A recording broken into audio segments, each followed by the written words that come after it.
IAS Deepak Rawat Bharat के one of the most popular IAS officers में से एक हैं। दीपक जी 2017 में गूगल पर one of the most searched IAS officer थे और सिर्फ इंटरनेट की दुनिया पर ही नहीं, ये ऑन ग्राउंड भी अपने सख्त मिजाज और एक एक्शन ओरिएंटेड ऑफिसर के एटीट्यूड के लिए जाने जाते थे। सड़क नहीं बन रही है, खनन की इंडस्ट्री चल रही है। Nobody is bloody bothered in making the road. यहाँ पे सबका इंटरेस्ट है माइनिंग के ऊपर। आपका फोकस रोड बनाने पे तो लग नहीं रहा, आपका गड्ढा खोदने पे और मटेरियल जमा करने पे फोकस है। पर क्या आपको पता है कि बचपन में आईएएस दीपक जी एक कबाड़ी यानी कि स्क्रैप डीलर बनना चाहते थे। तो आज आईएएस दीपक की कहानी से हम सभी आईएएस ऑफिसर्स जैसी पर्सनालिटी बनाने के लिए लेसन सीखते हैं। पर इससे पहले कमेंट्स में हमें अपने फेवरेट आईएएस ऑफिसर के नाम जरूर बताइए। चलिए अब दीपक जी की जर्नी से सीखते हैं। नंबर 1, हमारा पास्ट नहीं, हमारा present defines our future. IAS Deepak Rawat बचपन में एकेडमिकली एक वीक स्टूडेंट थे। उन्होंने इसका जिक्र इस वीडियो में भी किया है। पढ़ाई लिखाई में ऐसा मेरा खास मन लगता नहीं था,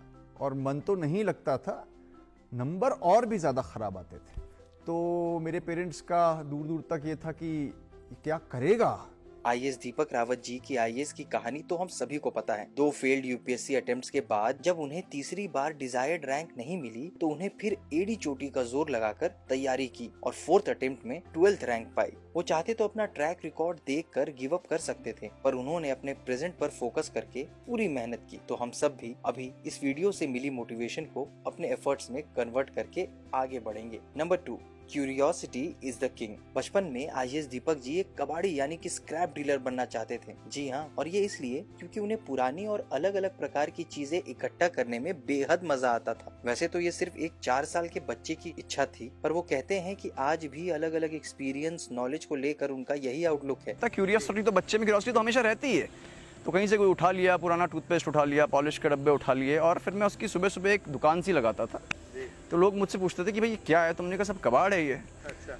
तो वो कहते थे क्या बनना चाहते हो, तो हमने कहा हम कबाड़ी बनना चाहते हैं। मुझे लगता था ये पेशा बड़ा अट्रैक्टिव है, इसमें रोज़ नई नई चीज़ें मिलती हैं, आप जगह जगह जा सकते हो, एक्सप्लोर कर सकते हो, भले ही आप नालों को एक्सप्लोर कर रहे हो, लेकिन I used to find it very very very very attractive कि बड़ा अच्छा पेशा है। तो इसमें नई चीजें मिल रही हैं। उसको मिस नहीं करते क्या? मिस करते हैं। मिस तो मैं करता हूँ, मैं अंदर से अभी भी वैसा ही हूँ। एज एन आईएएस ऑफिसर उन्हें अलग अलग लोगों से इंटरेक्ट करके हर तरह के पर्सपेक्टिव को लेकर चीजें समझने की रुचि है, और हमें भी अपनी क्यूरियोसिटी यानी नई चीजें जानने की इच्छा और एक कबाड़ की तरह हर चीज में कुछ अनोखा देखने की एबिलिटी जगाए रखनी चाहिए। Number 3, every weakness is a strength. IAS Deepak ji इस वीडियो में बताते हैं कि उनकी बचपन से ही एक वीकनेस थी। When I was preparing for the IAS, तो मेरी हैंडराइटिंग डॉक्टर से भी खराब है, और मैं लिखता भी इतना धीरे हूँ कि मेरा पेपर कभी कंप्लीट ही नहीं होगा। तो मुझे लगा कि यार अब इतने बड़े बड़े हैंडीकैप्स हैं, आप कैसे एग्जाम निकालोगे? ये लिखते भी धीरे हो और खराब भी लिखते हो। तो अगर आप लिखते खराब हो तो उसको अच्छा लिखने का क्या तरीका है कि आप और धीरे लिखो। तो अगर आप और धीरे लिखोगे तो आपकी स्पीड तो पहले से ही कम है, तो आपका पेपर पूरा नहीं होगा। तो आई डिवाइस दिस मेथड कि मैं धीरे ही लिखूंगा चाहे कुछ भी हो जाए, क्योंकि जब मेरी कमजोरी जिससे मैं पार नहीं पा सकता तो उसको मैं अपना ही लूं। द रिजल्ट वाज कि क्योंकि मैं धीरे लिखता था और कम लिखता था तो मैं बहुत प्रिसाइज लिखता था। जो बोलना है बस उतना ही कहना है। आज भी मैं जब मीटिंग्स लेता हूं, सरकारी मीटिंग्स लेता हूं, तो मुझे बस गिनी चुनी चीजें चाहिए। द पॉइंट इज दैट आप कितनी भी बड़ी वीकनेस के साथ पैदा हुआ हूं, कहीं ना कहीं वो वीकनेस एक प्रकार की स्ट्रेंथ भी होती है।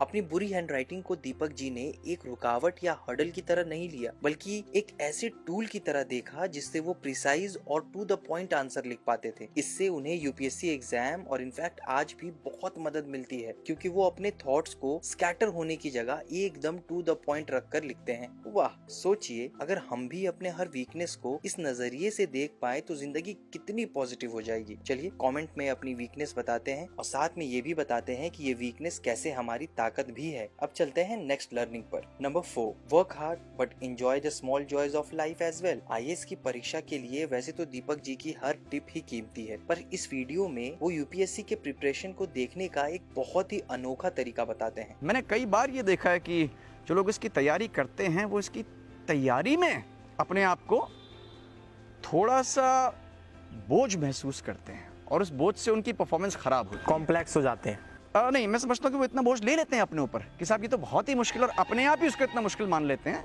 कि उनकी जो एक्चुअल परफॉर्मेंस आनी चाहिए उस परफॉर्मेंस एंग्जाइटी में वो अच्छा परफॉर्म नहीं करते हैं। तो मेरा सबसे रिक्वेस्ट रहता है कि नॉर्मल आदमी की तरह रहिए, पिक्चर देखिए, घूमिए फिरिए, पढ़ने का एक टाइम होता है उसमें पढ़िए भी, बाकी चीज़ें भी करिए, लेकिन एक एग्ज़ाम है जिसमें कि आपसे कुछ सवाल पूछे जा रहे हैं, आपको एक अच्छा आंसर देना है जो कि सिंपल होना चाहिए, क्रिस्टल क्लियर होना चाहिए, जो पूछा जा रहा है यथासंभव वो एड्रेस होना चाहिए, इररिलेवेंट नहीं होना चाहिए, तो डेफिनेटली आप अच्छा करेंगे। हम में से कितने लोग यहाँ आईएएस एस्पिरेंट्स हैं, कमेंट में जरूर बताइएगा। और हाँ, जैसे दीपक जी ने समझाया, तैयारी पूरी करें पर इसे एक एग्जाम की तरह ही लें और जिंदगी की छोटी खुशियों का मजा लेना ना भूलें। दीपक जी आज भी अपने काम के वक्त बिल्कुल डिसिप्लिन से काम करते हैं और आराम के वक्त पूरे दिल से आराम करने में और क्वालिटी टाइम विद फैमिली बिताने में बिलीव करते हैं। नंबर 5, ऑलवेज पे इट फॉरवर्ड। आज हमें लाइफ में जो भी मिला है वो बहुत से लोगों के डायरेक्ट या इनडायरेक्ट मदद से मिला है, इसीलिए हमें अपनी लर्निंग, अपने एक्सपीरियंसेस दूसरे लोगों को अपने लेवल पर लाने के लिए पास ऑन करना चाहिए। अभी कुछ सेकंड लीजिए और आंखें बंद कर उन लोगों को याद करिए जिनकी वजह से आप आज यहाँ हैं। बस आप इन्हीं लोगों का शुक्रिया अदा करने के लिए और इस गिविंग मेंटालिटी को आगे बढ़ाने के लिए हमें भी दूसरों की मदद करनी चाहिए। इसी के चलते आईएएस दीपक जी भी एक एम्पैथेटिक पर्सनालिटी हैं और यही एक मेजर कारण है उनके एक अच्छे आईएएस ऑफिसर होने का, क्योंकि उनको पता है कि जनता किन मुश्किलों से गुजर रही है। And as an IAS officer इन मुश्किलों को सॉल्व करने का सबसे सही तरीका है एम्पैथी रखना। हेलो बेबी, क्या नाम है आपका? दिया। और दिया, सो प्रिटी, सो क्यूट। किस क्लास में पढ़ते हैं आप? बता दो। स्कूल में पढ़ते हैं। और आप आए हैं, डॉक्टर साहब के पास आए हैं? तो आपका नाम बटवाल बताना।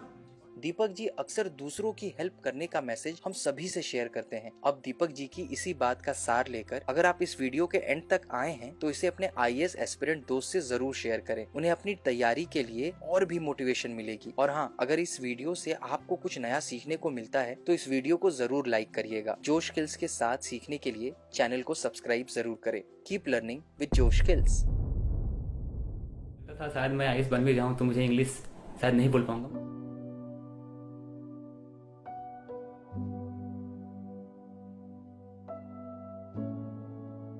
मेरा नाम तबरेज़ आलम है और मैं बिहार से बिलोंग करता हूँ। मैंने जो भी मेरा एजुकेशन मैंने बिहार से हिंदी मीडियम में मैंने प्राप्त की और लास्ट में मैंने अपना ग्रेजुएशन कंप्लीट किया है। प्रेजेंटली मैं दिल्ली में रह रहा हूँ और यूपीएससी का प्रिपरेशन कर रहा हूँ। तो प्रॉब्लम जो सबसे बड़ा जो प्रॉब्लम होता है कि जैसे आप हिंदी मीडियम में स्कूल जब प्राप्त करते हैं तो क्या होता है कि जब कोई अगर आपसे कोई प्रश्न पूछता है इंग्लिश में तो आप तो उसके बारे में जानकारी आपको होता है, बट क्या होता है कि लैंग्वेज का आप उस इंग्लिश में एक्सप्लेन नहीं कर पाते। इंग्लिश से तो बहुत डर लगता है क्योंकि मेरा इन्वायरमेंट ही नहीं है तो इंग्लिश से डर लगेगा, ये नेचुरल है।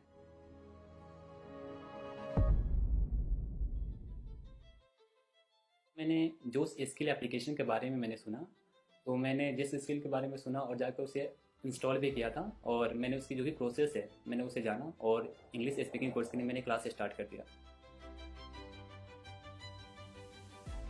पहले तो थोड़ा बेसिक पोर्शन ग्रामर का बताया जाता है, उसके बाद वोकैब्स का जो प्रैक्टिस करना पड़ता है, उसके बाद रीडिंग प्रैक्टिस होता है और अल्टीमेटली आपको प्रैक्टिस करना पड़ता है आपके प्रैक्टिस पार्टनर से। 10 मिनट आपको मिनिमम बात करना पड़ता है, उसके बाद आपका एक जो कोर्स होता है वो कंप्लीट हो पाता है। मैं बोल सकता हूँ श्योरली कि मैं किसी से भी कोई भी पर्सन हूँ मैं उसे इंग्लिश में कम्युनिकेट कर सकता हूँ, मुझे कोई इशू नहीं है।